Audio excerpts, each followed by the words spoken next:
La faculté des lettres et sciences humaines de l'Université du Burundi a organisé en date du 22 au 23 mars 2022 un colloque scientifique dans les enceintes du CELAB et à l'occasion de la clôture du projet Appui à la création des masters en socio-anthropologie à l'Université du Burundi. Dans son discours d'accueil, le doyen de la faculté des lettres et sciences humaines a souligné que la tenue du présent colloque est une occasion rare où des chercheurs se rencontrent pour mettre en commun les résultats de leurs travaux de recherche dans des domaines aussi divers que variés. L'organisation et la tenue des colloques sont une occasion rare où des chercheurs se rencontrent pour mettre en commun les résultats de leurs travaux dans des domaines aussi divers que variés. Notre faculté et partant notre université, par des temps de crise qu'a connu notre pays, a été privée de certaines de ses bonnes vieilles traditions. L'organisation de ce colloque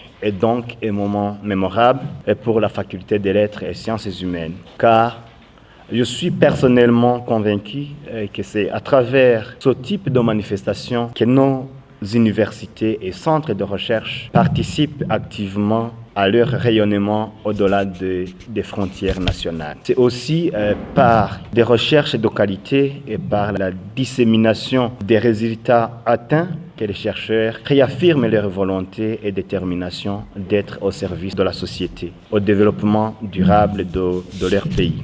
Plus particulièrement, j'ai bien compris que le présent colloque a vocation à revenir sur les questions pertinentes qui hantent aujourd'hui notre société et celle d'ailleurs, telles que la question du genre, d'emploi, de chômage, ainsi que des enjeux contemporains en milieu urbain comme en milieu rural. Et toutes ces questions seront abordées à partir des données d'enquête menées tant à Bujumbura qu'à l'intérieur du pays, parallèlement avec la formation en master en socio-anthropologie par des étudiants et leurs enseignants.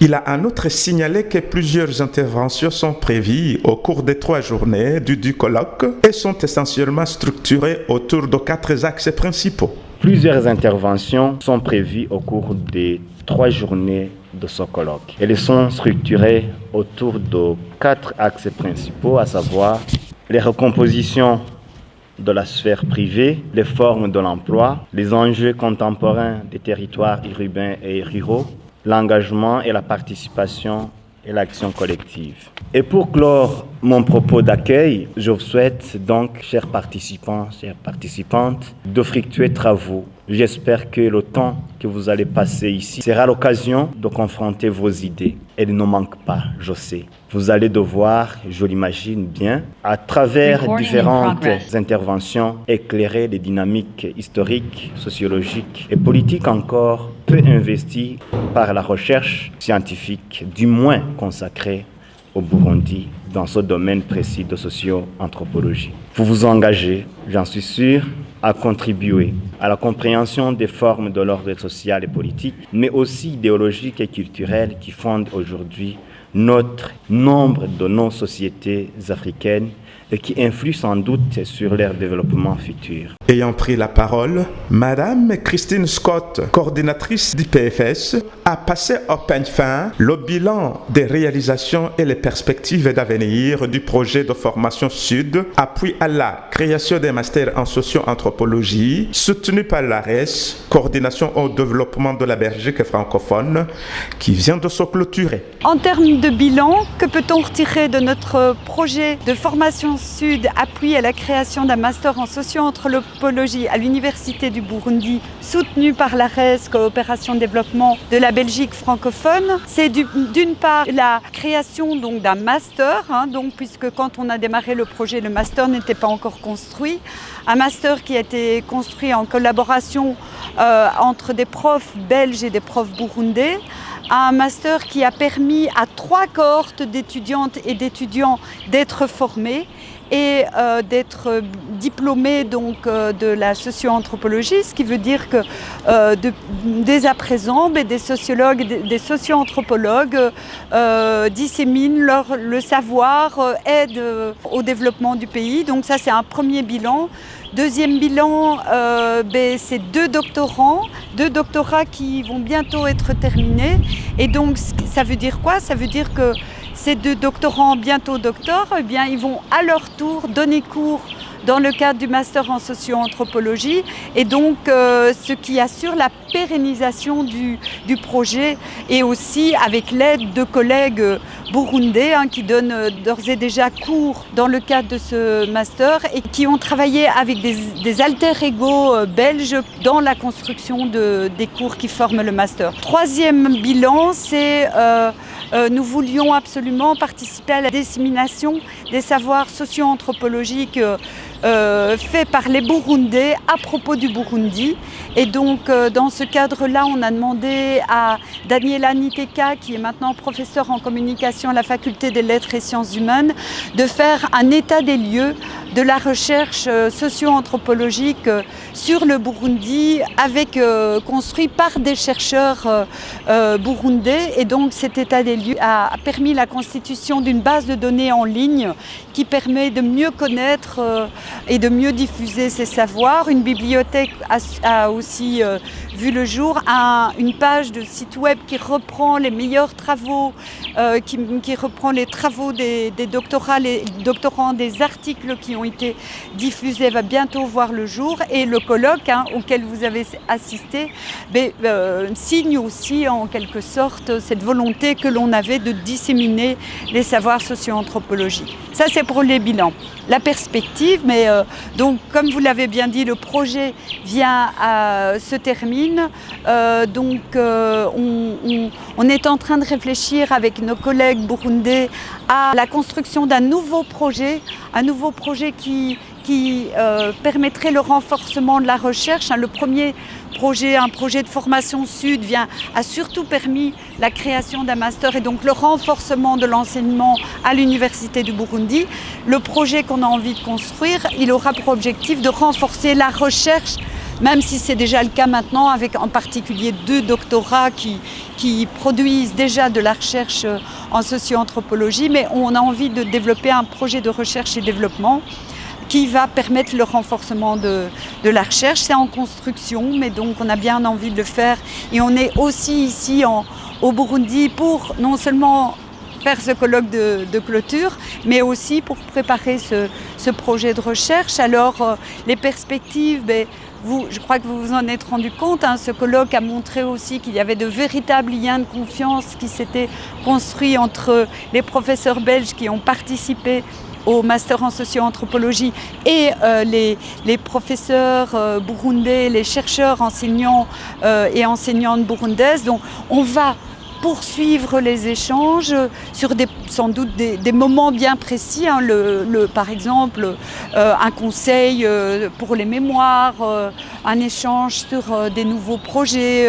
Donc on ne donnera plus cours, mais on ne va pas disparaître de la circulation. Vous allez encore avoir affaire à nous pendant quelques années. Et par ailleurs, je tenais à dire que grâce à l'appui de l'ARES, on a aussi... le master en socio-anthropologie a des outils, des nouvelles technologies qui vont faciliter les échanges. Vous les avez vus, cette fameuse caméra qui tourne dans tous les sens. Donc voilà, c'est aussi un appui logistique qui va nous aider de poursuivre les échanges. Vénérant Sengiyumva, doctorant en socio-anthropologie qui a bénéficié de l'appui de l'ARES, a suggéré aux législateurs burundais ce qui devrait être fait en matière de droit de succession des femmes dans notre pays. En fait, comme je viens de le montrer, il y a déjà des acquis en matière de succession qui sont rendus possibles par la justice. C'est-à-dire, par exemple, il y a le partage équitable de la propriété ou des biens entre les hommes et les femmes en milieu urbain. Il y a également certaines catégories de femmes en milieu rural, par exemple les veuves, les divorcés, les célibataires ou les filles qui n'ont pas eu de frères, qui maintenant, si on observe dans les tribunaux, partagent avec leurs frères. Alors, en fait, ce sont des catégories, ce sont des acquis qui sont déjà là et qui sont rendus possibles par la justice. Ce que je recommanderais peut-être, c'est qu'à défaut d'une loi pour toutes les catégories de femmes, il est possible de faire une législation qui entérine ou qui entérine ce qui a déjà été fait, c'est-à-dire les acquis en matière de succession pour certaines catégories de femmes. Par exemple, comme je l'ai dit, les femmes du milieu urbain, il serait peut-être bien de mettre en place une loi.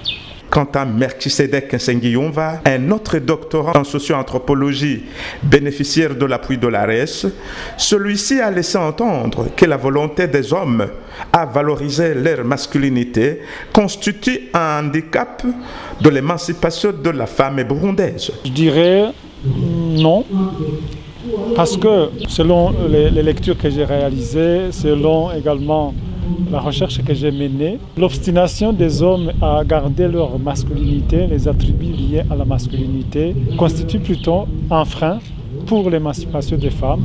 Je m'explique, c'est parce que si l'homme tient à ses attributs de masculinité, dans le contexte burundais, on l'a dit, à côté du fait de se marier, à côté du fait de pourvoir aux besoins de la famille, à côté du fait de participer à la sociabilité masculine, il y a aussi, histoire de démontrer aux autres hommes qu'il est un homme chez lui, qui est un homme dans la communauté. Et cela peut constituer un frein à l'émergence de la parole féminine, cela peut constituer un frein à la volonté d'autonomisation des femmes, parce que vous savez bien, vous comme moi, qu'il y a des hommes qui empêchent par exemple leur épouse à candidater pour un emploi, surtout lorsque cet emploi doit s'effectuer très loin du domicile. Des femmes de Bujumbura qui ont un emploi à l'intérieur, qui se trouvent être empêchées par leur mari, soi-disant, non, lorsque tu pars, je ne sais pas ce que tu vas faire. Et donc, ce handicap a une forme d'autonomie, de liberté de la femme, et constitue un frein à leur émancipation. Et donc, pour moi, comme pour l'essentiel des recherches qui sont menées, l'émancipation de la femme passe par l'émancipation de l'homme. Et qui dit émancipation de l'homme, dit chez l'homme de se tirer de ces stéréotypes qui ont été construits depuis longtemps, qui fait de l'homme le maître incontesté de tout ce qui se fait à la maison, qui fait de l'homme le porte-parole de ce qui se fait chez lui, qui fait de l'homme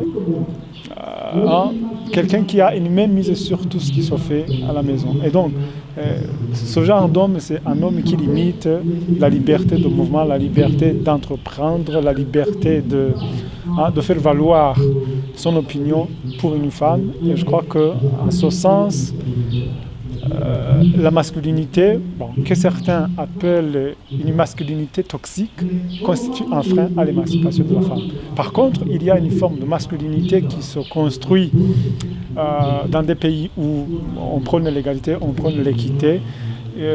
Des hommes qui acceptent de céder, de concéder un territoire de pouvoir, un territoire d'autorité, un territoire de liberté à leurs femmes, et qui essaient même d'aider leurs femmes à se construire, d'aider leurs femmes à s'autonomiser.